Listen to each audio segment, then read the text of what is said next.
বিসমিল্লাহির রহমানির রহিম। আজকে আমাদের তারুণ্যের সমাবেশ, আপনারা মিডিয়া ব্যক্তিত্ব যারা আছেন সকলেই জানেন। এবং আজকে যে তারুণ্যের সমাবেশ, আমার প্রিয় নেতা বাংলাদেশের গণতন্ত্র নায়ক জনাব তারেক রহমান সাহেব ডাক দিয়েছেন। তাকে ভালোবেসে তার তারুণ্যের সমাবেশে যোগ দিয়েছি শরীয়তপুর জেলা তথা নড়িয়া থানা, আমার ইউনিয়ন ফতেঙ্গপুর ইউনিয়ন। আমি মোহাম্মদ সেলিম ব্যাপারী। আমি যার নেতৃত্বে এসেছি তার নাম মোহাম্মদ জুয়েল মাতবর, মোশাররফ হোসেন মাঝি এবং সুজন সোয়াল।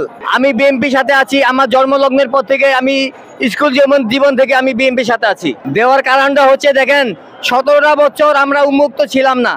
স্বৈরাচারী হাসিনার অন্যায় অত্যাচারে অবিচারে আপনারা জানেন আমার প্রিয় নেত্রী দেশনেত্রী বেগম খালেদা জিয়া, আপসহীন নেত্রী, তিনবারের সফল প্রধানমন্ত্রী, তাকে যেভাবে নির্মমভাবে নির্যাতন চালিয়েছিলেন।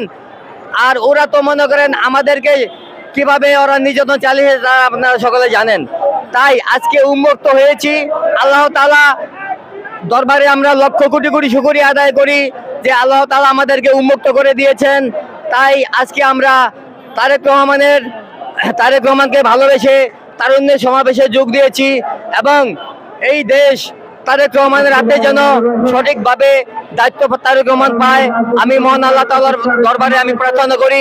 আমরা একটি অপেক্ষায় আছি, বীরের বেশে বাংলাদেশে তারেক রহমান আসবেন দেশে। নির্বাচন তো ইনশাআল্লাহ আমরা অবশ্যই চাই। নির্বাচন ডক্টর ইউনূস সাহেব বলতেছেন ডিসেম্বর অথবা জুনের মধ্যে নির্বাচন, কিন্তু মাননীয় উপদেষ্টা মহোদয় আপনাকে বলবো যে আপনি একটা 30 তারিখ করেন, রোডম্যাপ দেন এবং ডিসেম্বরে আপনি নির্বাচনটা দিয়ে দেন। এই বাংলাদেশে একটা নির্বাচিত সরকারের দরকার। নির্বাচিত সরকার এসে সংস্কার করবে। আমাদের প্রিয় নেতা জনাব তারেক রহমান 31 দফার যেই সংস্কারের বাস্তবায়ন দিয়েছেন তা তো আপনারা সকলেই জানেন, তাই না?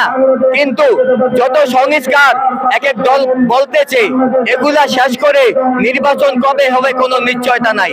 তাই আমি বলবো ডিসেম্বরের মধ্যে নির্বাচন হোক এবং একটি নির্বাচিত সরকার হোক। নির্বাচিত সরকার এসে বিচার করবে এবং সংস্কার করবে। এটা নির্বাচিত সরকারের একমাত্র দায়িত্ব।